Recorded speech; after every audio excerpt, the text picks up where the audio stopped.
तो मेरा ये भी पूछना है कि जो ये बम ब्लास्ट हो रहे हैं, ये कोई विशेष समुदाय ही करवा रहा है? ये मेरा ओपिनियन नहीं है, आपका क्या ओपिनियन रहेगा इस पे? अगर ये विशेष समुदाय है या फिर कोई आतंकवाद की तरफ से हो रहा है या किसी गुट के कारण हो रहा है या गवर्नमेंट का भी हाथ हो सकता है? अभी कुछ दिनों पहले जो जो लश्कर के जो कि सैफुल्ला वगैरह है, उन्होंने धमकी दी थी आज से 5 दिन पहले ही।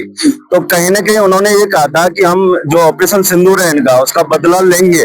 और कहीं ना कहीं मुझे लगता है कि उन्होंने इसको टारगेट तो करना शुरू कर दिया था भारत को कि हम इसका बदला कैसे लिया जाए, क्योंकि बौखलाया हुआ है पाकिस्तान भी अपने आप में।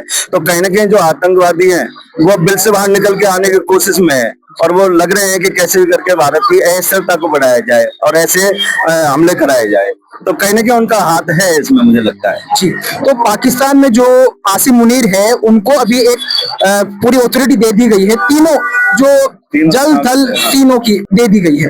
तो उसके बाद ये सिर्फ 2-3 दिन का गैप है और उसके बाद इतना बड़ा हादसा, उस पर आप कुछ?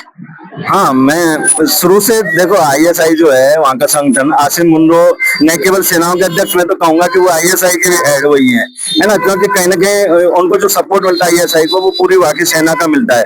और आसिम मुनरो तो शुरू से ही भारत विरोधी बयान देते आए हैं और वो साफ साफ चुनौती देते रहे हैं भारत को। तो कहीं ना कहीं उनका जो ये संदर्भ है, शायद कहीं ना कहीं आसिम मुनरो अपने तरफ से खुली छूट दे चुके हैं आतंकवादियों को, जो उनके गढ़ में आकर बैठे हुए उनके, कि आप कुछ भी करो, हमारा सपोर्ट है आपके लिए। ये जो एसआईआर आप जानते हो, तो एसआईआर जो है उस पर आपकी क्या विचारधारा है?